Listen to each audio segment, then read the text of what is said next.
Good morning all of you. तो आज जो हमारा विषय है वह है इक्वलिटी।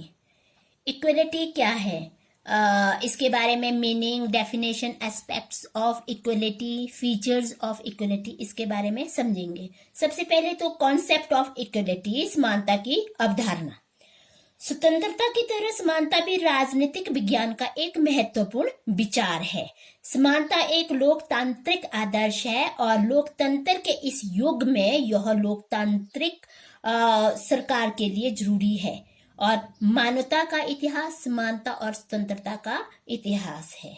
सामान्य व्यक्ति समानता का अर्थ सभी व्यक्ति समान है, ऑल मैन आर इक्वल, इस प्रकार से लेते हैं, परंतु ऐसा कहना उचित नहीं है। हम देखते हैं कि लोगों में शारीरिक संरचना और मानसिक योग्यता की दृष्टि से भिन्नता पाई जाती है। तो यहाँ पे प्रश्न उठता है कि समानता का क्या अर्थ है। वास्तव में समानता अन्यायपूर्ण समानता के विरुद्ध उठती एक आवाज है। इसका तात्पर्य यह हुआ कि सभी व्यक्ति को तब तक समान समझा जाए जब तक वैसा करने के उचित न्याय संगत कारण न हो। क्या न्याय संगत है, क्या नहीं, इसका निर्धारण व्यक्ति समाज के अधिकतम हित को ध्यान में रखकर किया जाएगा। जिस तरह से भारतीय संविधान का समानता का अधिकार देता है, पर समाज के कमजोर वर्गों, अनुसूचित जातियों व जनजातियों तथा स्त्रियों आदि के लिए कुछ विशेष प्रावधान किए गए हैं। और अब पढ़ते हैं इसकी डेफिनेशन, समझते हैं कि डेफिनेशन इसकी क्या है।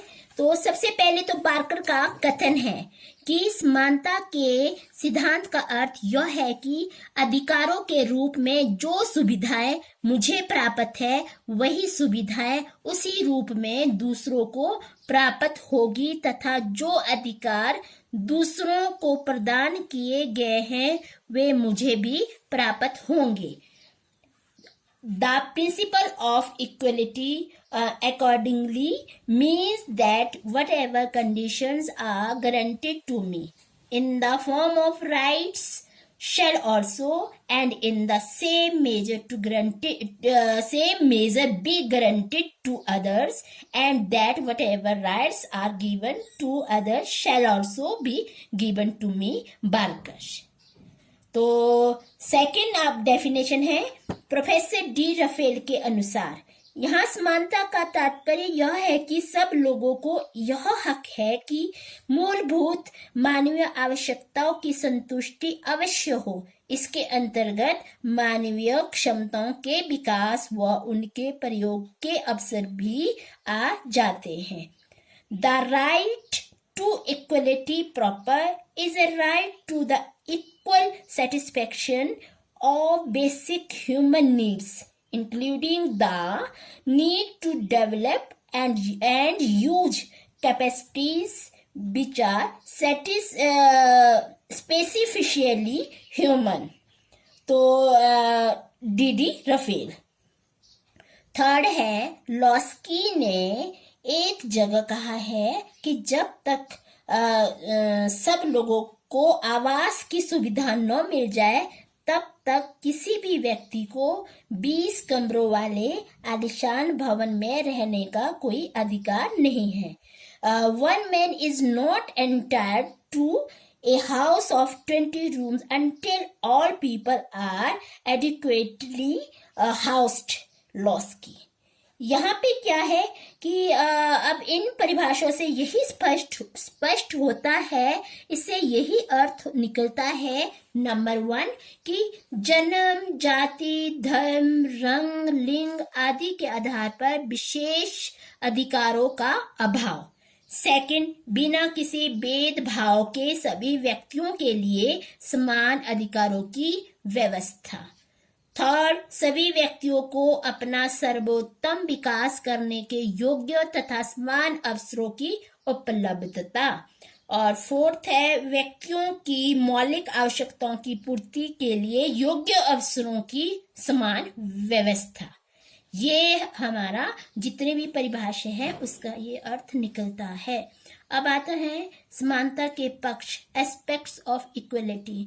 जिस प्रकार से हम स्वतंत्रता के अर्थ को लेकर उसके दो पक्ष पाते हैं, उसी प्रकार से समानता के संबंध में भी दो पक्ष देखने को मिलते हैं। सबसे पहले है समानता के दो पक्ष, समानता का नकारात्मक पक्ष और समानता का सकारात्मक पक्ष, नेगेटिव एस्पेक्ट्स ऑफ इक्वलिटी और पॉजिटिव एस्पेक्ट्स ऑफ इक्वलिटी। समानता का नकारात्मक अर्थ पूंजीवादी व्यवस्था के प्रति प्रतिक्रिया का परिणाम है।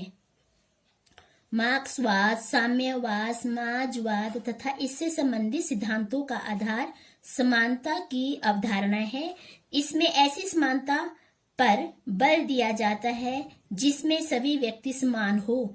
रंग, नस्ल, जन्म, जाति, धर्म, धन, लिंग आदि किसी भी आधार पर न तो किसी व्यक्ति के साथ भेदभाव किया जा सकता है तथा न ही किसी को इन आधारों पर कोई विशेषाधिकार दिया जाएगा। तो दूसरा मतलब साधारण शब्दों में नकारात्मक पक्ष में स्वतंत्रता का अर्थ यह है कि किसी भी व्यक्ति अथवा समूह को कोई विशेषाधिकार प्राप्त नहीं होने चाहिए। अब आता है सकारात्मक पक्ष।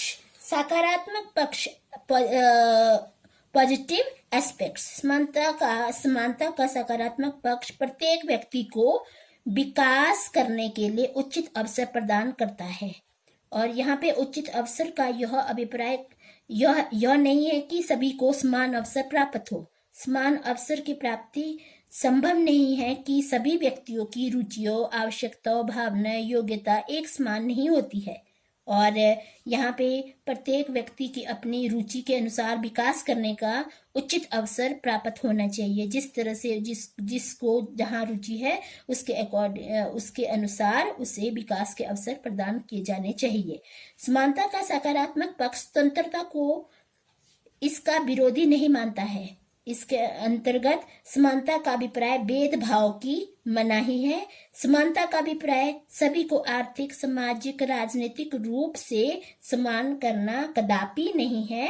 प्रत्येक व्यक्ति में एक दूसरे व्यक्ति से शारीरिक तथा मानसिक असमानताएं होती है और तो जो उसे सामाजिक, आर्थिक तथा राजनीतिक क्षेत्र में असमान बनाती है। अब आता है इसका फीचर्स ऑफ इक्वलिटी, समानता की विशेषताएं। सबसे पहले पॉइंट करके मैं आपको समझाती हूँ।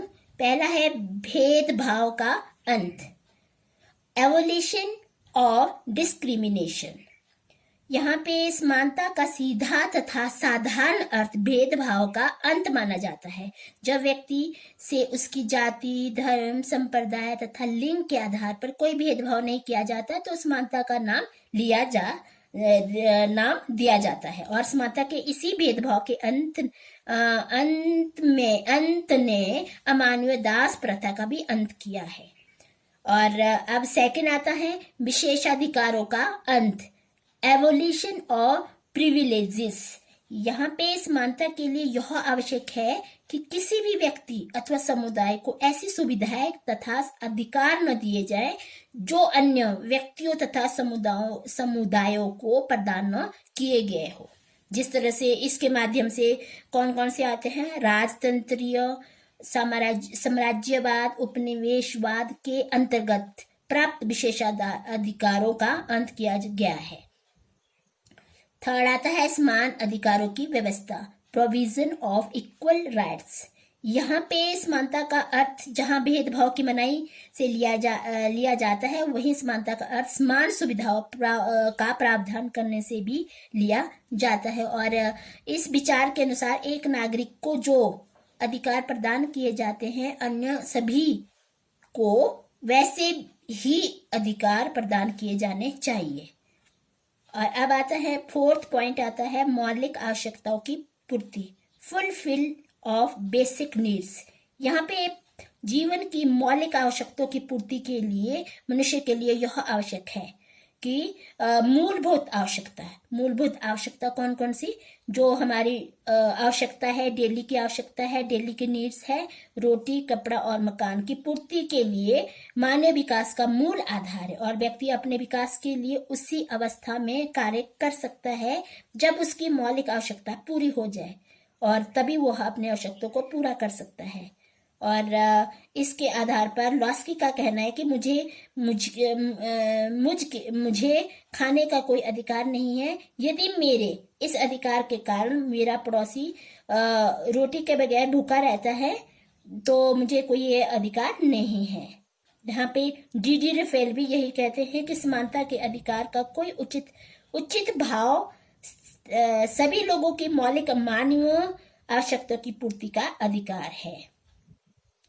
अब आता है 5th पॉइंट कि अवसरों की समानता, इक्वलिटी ऑफ अपॉर्चुनिटी। समानता के अंतर्गत व्यक्ति को अपने विकास के लिए समान अवसर उपलब्ध करवाए जाते हैं।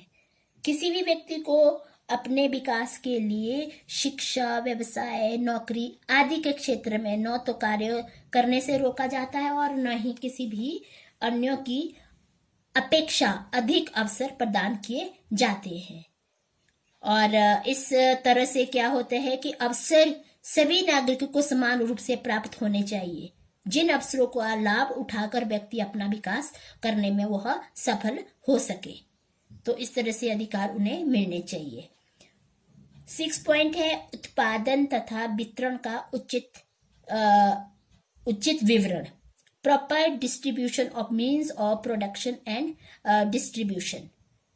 यानी समानता को तब तक स्थापित नहीं किया जा सकता जब तक कि व्यक्तियों की आर्थिक गतिविधियों पर अंकुश न लगाया जाए। राष्ट्रीय आय के उत्पादन तथा वितरण के साधनों का बंटवारा इस तरह से किया जाना चाहिए कि उसके राष्ट्र का धन कुछ ही हाथों में केंद्रित न रह जाए। अब आता है 7 पॉइंट कि समानता का अर्थ पूर्ण समानता नहीं। Equality does not means total equality. इसका मतलब ये हुआ कि समानता का यह अर्थ ये नहीं लेना चाहिए कि सभी छात्रों में सभी को समान बना दिया जाए। ऐसा न कभी संभव हुआ है और न ही भविष्य में ऐसा होना संभव दिखाई नहीं देता है। पूर्ण समानता तो प्राकृतिक समानता की विशेषता भी नहीं हो सकती है। तो इस तरह से समाज में रहने वाले व्यक्तियों में केवल प्राकृतिक भिन्नता ही नहीं है वरन अन्य भी बहुत सी भिन्नताएं होती है। ऐसी स्थिति में पूर्ण समानता की संभावना नहीं हो सकती है। तो 8 पॉइंट है सुरक्षात्मक भेदभाव का प्रावधान, प्रोविजन ऑफ प्रोटेक्टिव डिस्क्रिमिनेशन। समानता से यहाँ पे अभिप्राय है कि भेदभाव की मनाही से लिया जाता है, परंतु समानता की इस विशेषता में समानता को स्थापित करने के उद्देश्य से भेदभाव को मान्यता प्रदान की गई है। यानी यहाँ पे यही कहा जा सकता है कि स्वतंत्रता का दुरुपयोग रोका जा सके तथा उसका दुरुपयोग समानता को नष्ट न कर सके। इसे सुरक्षात्मक भेदभाव कहा जाता है, जिसके अंतर्गत समाज के कमजोर तथा पिछड़े वर्गों को अपना विकास करने के लिए अन्य नागरिकों की अपेक्षा अधिक अवसर प्रदान किए जाते हैं। अब आता है और इस तरह से पाश्चात्य देशों में यह सुरक्षात्मक भेदभाव आर्थिक आधार पर तथा भारत में यह भेदभाव जाति के आधार पर भी किया जाता है। और अब आता है कानून का शासन, रूल ऑफ लॉ। यह रूल ऑफ लॉ कहता है कि समानता की संवैधानिक स्थिति को कानून के द्वारा ही स्पष्ट किया जाता है और समानता को पूर्ण रूप से तब तक लागू नहीं किया जा सकता है जब तक कि प्रत्येक व्यक्ति को कानून के समक्ष समान न माना जाए और कानून संरक्षण भी समान रूप से लागू किया जाए। और शासन का आधार किसी व्यक्ति अथवा समूह की इच्छा के स्थान पर कानून होना चाहिए और उन लोगों पर भी समान रूप से कानून लागू हो जो कानूनों का निर्माण करते हैं। अब हम कंक्लूजन इसका निकालते हैं। कंक्लूजन निष्कर्ष में यही हम कह सकते हैं कि समानता की विशेषताओं का अध्ययन करने के पश्चात यही निष्कर्ष निकलता है कि जो स्वतंत्रता के पश्चात मानवीय कल्याण की अवधारणा के रूप में समानता ने महत्वपूर्ण योगदान यहाँ पे दिया है। जहाँ स्वतंत्रता ने मानवता को निरंकुश राजतंत्रों के शोषण से मुक्त करवाया, वही समानता ने मनुष्यों को पूंजीवाद से निकलने में सहायता की। और यहाँ में अंत में हम यही कह सकते हैं कि विशेषाधिकारों का अभाव, सभी के लिए समान अधिकारों की व्यवस्था, अवसरों की उपलब्धता, मानवीय जीवन की मौलिक आवश्यकताओं की पूर्ति तथा सभी तरह के भेदभाव की समाप्ति समानता की आवश्यक विशेषताएं है। तो इस तरह से अब हम अगला जो चैप्टर है कल पढ़ेंगे। Thank you.